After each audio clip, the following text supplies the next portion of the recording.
This is actually a dress. I went to the Met Gala in 2018 and I was going to wear this dress or another one. I was going to modify it and make it even more Met Gala. That's not a word, but it is now. And I couldn't decide between the two, and I ultimately chose this red one. This one I had always wanted, and it was worn by another incredible actress, Can, a few years ago. But I loved it, so I was like, well, okay, beautiful piece is beautiful. Should be worn many times. Hey everyone, it's Katie Joy from Without a Crystal Ball. I just finished recording a video where I talked about getting subpoenaed and receiving an unexpected email from Google. After I posted that, many of you left comments warning me to be careful and to avoid clicking on any links. It could be a phishing scam. I took your advice seriously. But just minutes after finishing the video, I got another message from Google. This time, it came with a scanned PDF file attached. Turns out the subpoena is real. Google had physically received it, scanned it, and sent it to me. I'm not sure how many times it's been scanned or processed, but it's definitely legitimate. This subpoena was issued on July 3rd and asks for information by July 16th. So they've had it for about a week already, and none of us were informed until now. I've got my own copy here. And before I even get into what it actually says, I want to share a statement from my attorney, Graham Martin of Troutman Martin Law, LLP. He explained that this subpoena offers no valid connection between my YouTube account, Without a Crystal Ball, and any of the claims made in the lawsuit. He also made it clear that it doesn't explain how this subpoena would bypass my rights as a journalist or how the information requested is relevant. It seems to be a clear phishing expedition, nothing more than a strategy to pull me into a deposition and shift focus away from the actual legal matters. Now, let's talk about what they're asking for. One section in the subpoena defines payment in the broadest way possible. It includes anything of value: money, digital currency, goods, services, loans, refunds, and more. It feels like they're trying to get access to financial records from YouTube creators, including information about our bank accounts. Those of us who are paid through YouTube get our monthly earnings transferred straight into our personal accounts. So, by asking Google for this kind of data, it feels like an indirect way of trying to see my banking details. It's disturbing to think that someone sitting comfortably in a multi-million-dollar New York penthouse believes they have a right to pry into the personal finances of an independent journalist like me. There is nothing in my account that would support their lawsuits, just an attempt to intimidate.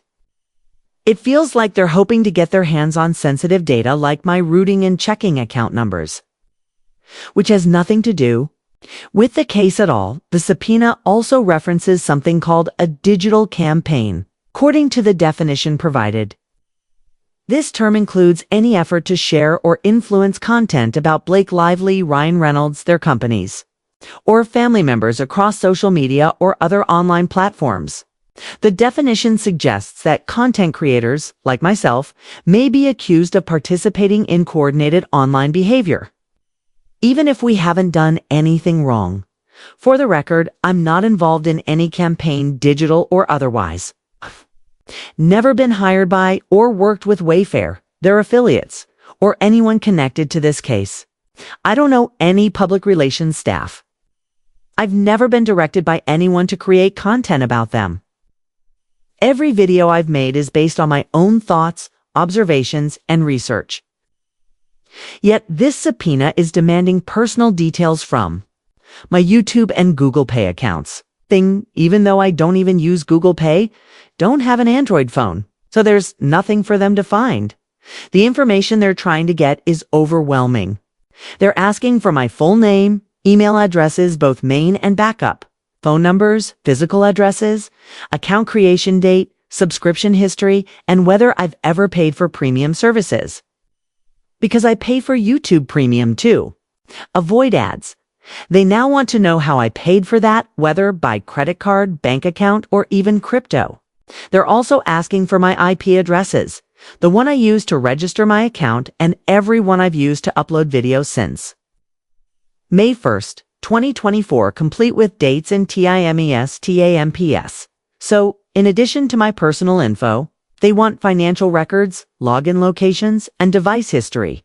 And all of this is being requested just because I pay for a YouTube service that has no connection to the claims in their case. None of this is relevant. It's beyond invasive. This is not how justice works. It's intimidation, plain and simple. I'll keep updating you all on every step forward. And I appreciate your continued support. I want to be really clear about something. None of my personal details have anything to do with her lawsuit. My phone number is irrelevant. My subscriber registration is meaningless in this context. The IP addresses connected to my YouTube account are not connected to her claims. Even my home address has absolutely nothing to do with any argument she is trying to make. Despite all of this, she's demanding access to all that information and more. What's worse is that she wants access to my data from a time period before I even knew who she was or what this case was about. To be completely honest, I didn't even know who Justin Baldone was until December 2024 when she filed the lawsuit. That was the very first time I heard his name. I had never seen Jane the Virgin. I hadn't watched It Ends With Us, nor was I paying attention to the social media buzz surrounding it when it was released in August. I don't participate in BookTok, so I had no idea who Colleen Hoover was. I've never read one of her books. The truth is, I hadn't even watched a Blake Lively film until recently. I looked through her filmography and realized I'd never seen any of her earlier work. Only after this drama began did I finally watch A Simple Favor and It Ends With Us. But before that, nothing. And as for Ryan Reynolds, I've never watched Deadpool, The Proposal, The Change-Up, or Free Guy. Back in 2008, when he left Alanis Morissette and quickly married Scarlett Johansson, I stopped supporting him. He came across as an opportunist, and that left a bad impression on me. I didn't think he was funny and never had any interest in his movies again. I didn't even watch Gossip Girl, so neither Blake nor Ryan were people I followed or cared about. I wasn't a fan of theirs, and I wouldn't have covered them if not for how harmful this lawsuit has become. But here's the most bizarre part. I'm not the only one being dragged into this. The subpoena isn't just for me. There are at least 16 other YouTubers being targeted. Their names have been blacked out in the documents, so I don't know who they all are. Few creators like Lauren from Random Opinion, Shasti, and someone named Ashley have said they received subpoenas too. It makes me wonder how many of us were included in this sweep, all accused of being part of some so-called digital campaign. Even creators on TikTok might be affected if their accounts are linked to Google. It's incredibly unsettling. While I'm not frightened because my legal team is ready to file a motion to quash the subpoena, I do feel uneasy. This entire situation feels like an overreach. It's invasive, irrelevant, and appears to be an attempt to dig through our private lives under the guise of a legal investigation. They won't find any money exchanged. There's nothing to see. It's not about the truth. It's about intimidation. Instead of serving us with proper document subpoenas like she did with others, such as Candace Owens, Perez Hilton, or Andy Senior, she's taking a different path with us. There's no actual request for proof of wrongdoing. Instead, this feels like an effort to silence creators by painting a false picture of coordinated harassment. The goal, it seems, is to get our channel shut down. To me, this is a direct attack on independent reporting and a free press. It's not about justice. It's about control. I don't talk to any of the other creators being targeted. I'm not in any group chat. I've never messaged or collaborated with any party named in her case. I don't know the people she's suing, and I certainly haven't worked with them. I'm being pulled into something I had no involvement in, and it's all part of her attempt to build a fake narrative. Now, because she's named me and my company, WithoutACrystalBall LLC, I'll have to formally respond in court. And she probably thinks this will make me back off from covering the case. But here's the thing, I'm not stopping. I told my legal team, if she's going to pull me into her mess, fine, I'll use it. I'll tell the truth and I'll share everything publicly. If she wants me to be part of the story, so be it. I'm not afraid to speak out. I'm certainly not afraid to fight back. This whole situation has shown me just how dishonest her entire complaint must be. If she really believes that I'm part of this supposed conspiracy, then nothing she's said can be trusted.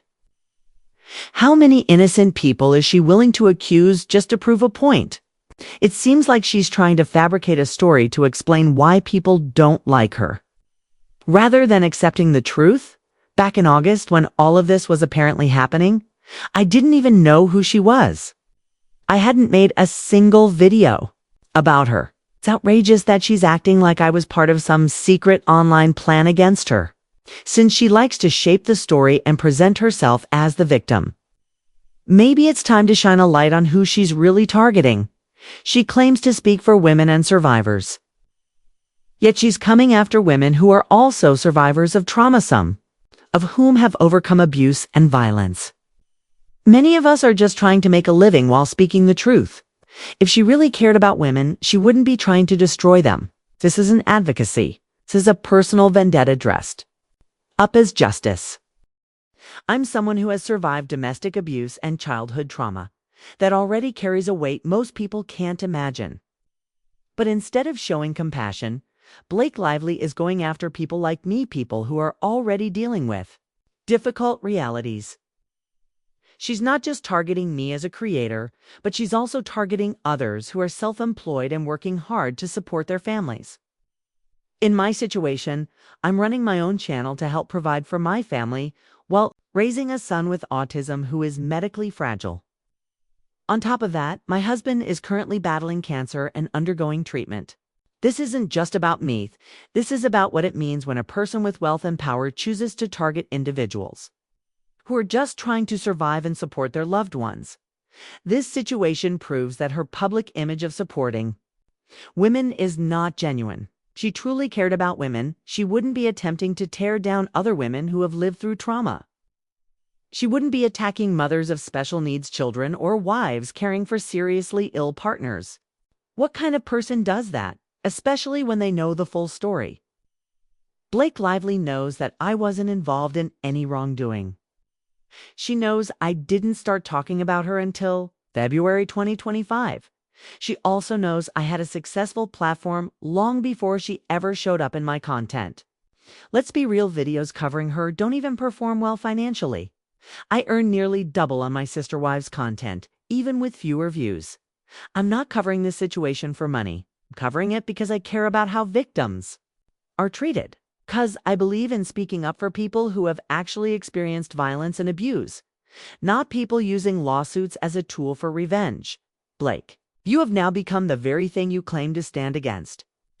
You're not just taking on men you say hurt you. You're going after women, two women who you claim to protect. It's the same women you say you speak for. And yet, here you are trying to dig into my private financial data. How exactly does having access to my bank account help your cause? It doesn't make anyone safer. In fact, it puts me and my family in more danger. You're a multimillionaire with power and influence, and you think you deserve access to the account I use to support my medically fragile child. My son's medications without insurance would cost over $50,000 a month. I work hard to pay for his treatment, therapy, and services. Everything I earn goes toward giving him the best quality of life possible. We save and plan because we know he won't be able to live independently when we're gone. So, Blake, is that what you want to destroy? My child's future? I'm not hiding behind my child or using him for sympathy. I'm just being honest about how serious this is. Every dollar I make is for him. You're not standing up for women, you're trying to crush one. And not just any woman, but a mother of a special needs child. And a wife holding things together while her husband goes through cancer treatment. That's who you're going after. Let me be perfectly clear, I will see you in court. And I'm not afraid of being deposed. In fact, I challenge you. Go ahead, I've got nothing to hide. Everything you're accusing me of is completely baseless.